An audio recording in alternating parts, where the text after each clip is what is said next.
বাংলাকালে আপনাদের সকলকে স্বাগত। আমরা এই মুহূর্তে উপস্থিত হচ্ছি কলকাতার শিয়ালদা স্টেশনের সামনে।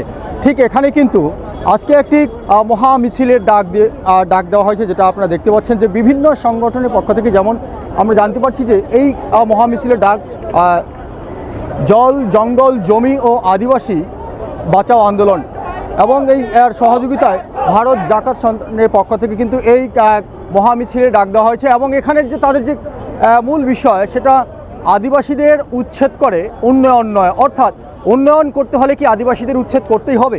এই প্রশ্ন নিয়ে কিন্তু তারা আজকে মাঠে নেমেছেন। কয়লা খনি নিয়ে যে একটা বিষয়, সেই বিষয়টাকে নিয়ে কিন্তু আজকে আন্দোলনমুখী আদিবাসী সমাজ। দেখতে পাচ্ছেন যে দেউচা পাচামি কয়লা খনির আন্দোলনে নেমেছে কিন্তু আদিবাসী সমাজ। বিশেষ করে দেখতে পাচ্ছেন যেমন পুরুষরা নেমেছেন, তেমন কিন্তু পাশাপাশি মহিলারাও কিন্তু এই আন্দোলনে তারা কিন্তু সামিল হয়েছেন। অবশ্য আমরা তাদের সঙ্গে একটু কথা বলবো, আপনারা আমাদের সঙ্গে থাকুন। বাঁচাও, আদিবাসী বাঁচাও। আচ্ছা, বাড়ি কোথায়? বাড়ি কোচবিহার, পুরুলিয়া। এই যে আন্দোলনের মতো এসেছেন, এখানে কি আপনাদের নিয়ে আসা হয়েছে? না, আমরা নিজে এসেছি, নিজের ইচ্ছেতে এসেছি। অনেক সময় দিন শেষে প্রশ্ন উঠে যে কেউ না কেউ নিয়ে এসেছিল। না, সেরকম না, আমরা নিজে থেকে এসেছি, কেউ জোর করে নিয়ে এসেছি। আদিবাসীদের রক্ষার্থে। হ্যাঁ, কি চাইছেন? যাতে ওখানে কয়লা খনি না হয়। আদিবাসীদের জল, জঙ্গল, জমি অধিকার রক্ষার্থে গোটা পশ্চিমবঙ্গ জুড়ে আমরা দেখছি আদিবাসীদেরকে উচ্ছেদ করে সরকার কিন্তু উন্নয়নের চেষ্টা করছে। সেই প্রতিবাদে আমরা কিন্তু এখানে এসেছি। আমাদের বাড়ি হচ্ছে পুরুলিয়া, কিন্তু আমরা কিন্তু প্রকৃতি বাঁচাও এবং আদিবাসীদেরকে বাঁচানোর জন্য আমরা পাশে এসেছি এবং প্রকৃতি বাঁচাও, আদিবাসী বাঁচাও মঞ্চের সাপোর্টে আমরা এসেছি এবং দেউচা পাচামিকে আমরা সাপোর্ট দিচ্ছি যে যাতে ওখানে কয়লা খনি যেন না হয় এবং ওখানকার আদিবাসী যেন সুস্থভাবে বেঁচে থাকতে পারে, সেই জন্য আমরা এখানে এসেছি। সুলেখা মান্ডি।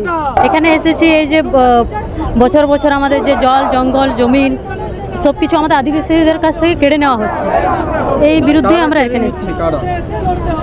আমাদের মতো সাধারণ লোকেই কেড়ে নিচ্ছে। যারা এই জঙ্গলের মর্ম বুঝতে পারছে না, তারাই কেড়ে নিচ্ছে।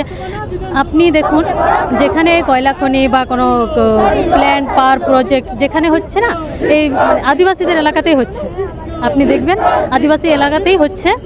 আদিবাসীদের এই যে পাহাড়, জঙ্গল, এইসব আদিবাসীরা তো আসলে প্রকৃতি পূজারী। ওরা তো বন, জঙ্গল, এইসব নদী নালা এসবকে নিয়েই পুজো পাশা করে থাকে।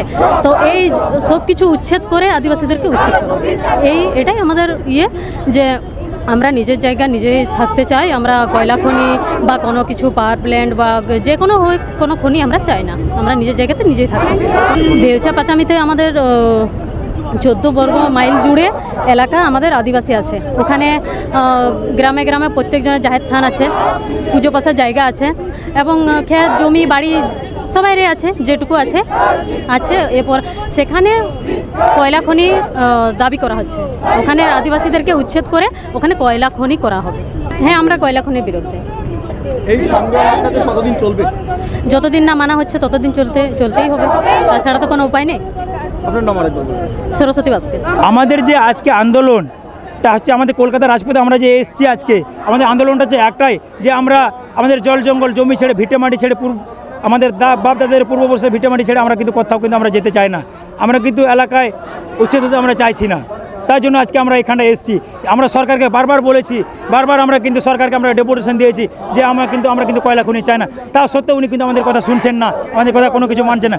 উনি ওখানে গ্রামসভার সম্মতি না নিয়ে উনি কিন্তু ওখানে কিন্তু জোরপূর্বক ডাকাতের মতন, চোরের মতন রাত 12টার সময় ওখানে উনি মাটি খুঁড়ছেন। এখনও উনি কিন্তু, আমরা সরকারকে বারবার বলেছি যে আমরা কয়লা খনি চাই না। ওনাকেও আমরা বলেছি যে আমরা এলাকা থেকে উচ্ছেদ হতে চাই না, কিন্তু কোনো কিছু এখনও কিন্তু কোনো বার্তা উনি পাঠাননি। আমরা বলেছিলাম যে আমরা কয়লা খনি চাই না, কোনো কিছু কিন্তু উনি বসার জন্য কোনো কিছু বার্তা পাঠাচ্ছেন না। এর পাশাপাশি একটা বিষয় জানতে চাইব, দিন শেষে হয়তো আপনাদের পক্ষে হয়ে কেউ এসি রুমে বসে প্রেস মিট করবে যে আপনাদের সঙ্গে আমরা রয়েছি। বলতে গেলে কোনো রাজনৈতিক দল বলতে পারে, সেই ক্ষেত্রে কি আপনারা সেই বিবৃতি আশা করছেন? না, সেরকম হবে কিন্তু এখনও অবধি আমরা কিন্তু আশা করিনি। আবার এমনকি আমরা দেখতেও পারিনি যে আমাদের হয়ে কিন্তু কেউ এসি রুমে এভাবে কথাটা বলেছে।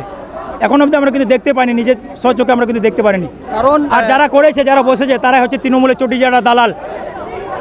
কিন্তু যারা প্রকৃতিকে যারা ভালোবাসে, যারা ডেউচাপাচামিকে যারা ডেউচাপাচামি অসহায় আদিবাসীদেরকে নিয়ে যারা উচ্ছেদ হতে চাইছে না, তারাই কিন্তু কোনো দিনই কিন্তু আদিবাসীদেরকে ঠকিয়ে কিন্তু তারা কিন্তু কোনো এসি রুমে কিন্তু বসেননি। আর যারা বসেছেন তারা হচ্ছে তৃণমূলের দালাল, চটিচাটার দালাল। এই যে বিষয়টা, বিশেষ করে শাসক দলের বিরুদ্ধে আপনাদের আন্দোলন, আমাদের এই শাসক দলের বিরুদ্ধে একটাই আন্দোলন। ওনাকে আমরা বারবার বলেছি যে আমরা কয়লা খনি চাই না, আমরা বারবার সরকারকে আমরা ডিএমকে ডেপুটেশন দিয়েছি, তাও কিন্তু উনি কিন্তু কোনো কিছু কর্ণপাত করছেন না। উনি কিন্তু কোনো গ্রামসভা সম্মতি উনি কিন্তু নিচ্ছেন না। যে গ্রামসভার যে আইন আছে, গ্রামসভার যে রুল আছে, সেটা উনি কিন্তু গ্রামসভার সঙ্গে উনি কিন্তু কোনো কিছু বসছেন না। তাই আমরা বাধ্য হয়ে আজকে আমরা কিন্তু আন্দোলনে নামতে বাধ্য হচ্ছি। এর পাশাপাশি পশ্চিমবঙ্গে একাধিক রাজনৈতিক দল রয়েছে, তাদের সঙ্গে কি কোনো রকম আপনাদের কথা হয়েছে এই বিষয়টা? না, এখন মুহূর্তে হয়নি, কিন্তু আমরা এই নিয়ে আমরা কিন্তু চিন্তা ভাবনাটা করছি। উনি যদি না করেন, যে আমাদের তো বিধানসভা আমাদের যে আমরা চাইছি যে বিধানসভায় কোনো একটা এমএলএ আমাদের হয়ে কথাটা বলুক, যা এলাকার মানুষ যে ওখান থেকে উচ্ছেদ হতে চাইছেন না, কোনো এমএলএ কিন্তু আমাদের হয়ে কিন্তু কথাটা বলছেন না। একমাত্র একটাই এমএলএ বলছেন, তিনি হচ্ছেন নওশাদ সিদ্দিকী। তিনি কিন্তু আদিবাসী দরদি, উনি কিন্তু দীর্ঘদিন ধরে আদিবাসীর হয়ে কিন্তু লড়াইটা করছেন। আমরা তারই কাছে আমরা কিন্তু ভরসা করে আছি, উনি যেন বিধানসভায় যেন বলেন যে আদিবাসীরা ওখান থেকে উচ্ছেদ হতে চাইছে না, উনি আমাদের কথা যেন বিধানসভা যাতে প্রেসটা যাতে করেন। কোনো দিক থেকে কি বিরোধী দলনেতার উপরে ভরসা করতে পারছেন? হ্যাঁ, বিরোধী দলনেতার উপরে ভরসা করতে পারছেন যে আপনাদের হয়ে কথা হবে? না, এখনও কিন্তু উনি কিন্তু কোনো কিছু কিন্তু আমাদের হয়ে কিন্তু কথাটা বলেনি। এই প্রজেক্টটা হচ্ছে তৃণমূল ভার্সেস বিজেপি, ওরা দুজনে মিলে ওরা কিন্তু করছে। তৃণমূল আর বিজেপি ওরা দুজনে মিলে ওরা কিন্তু করছে।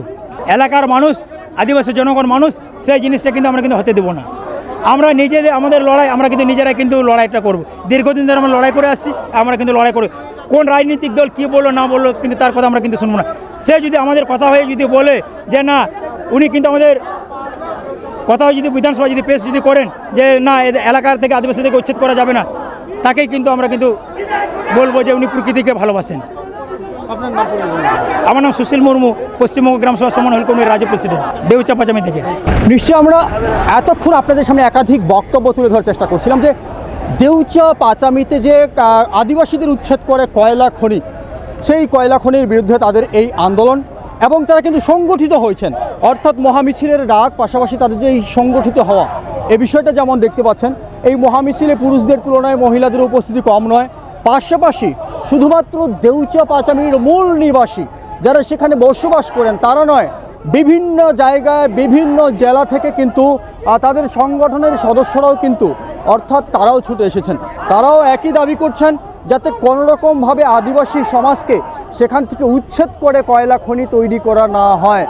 এবং এর পাশাপাশি অন্যান্য কোনো রাজনৈতিক দল বা কারো অঙ্গুলি হিলনে এ বিষয়টা আছে কিনা সেই প্রশ্নও কিন্তু আমরা করে নিয়েছি। তারা পরিষ্কারভাবে জানিয়েছেন এখানে কোনো রকম রাজনৈতিক দলের কোনো রকম যোগসূত্র নেই। তারা মানুষের তাদের যে রক্ষা, অর্থাৎ দেউচাপাচামির যে আদিবাসী সমাজ, সেই মানুষের রক্ষার্থে কিন্তু তারা আজকে আন্দোলনে নেমেছেন।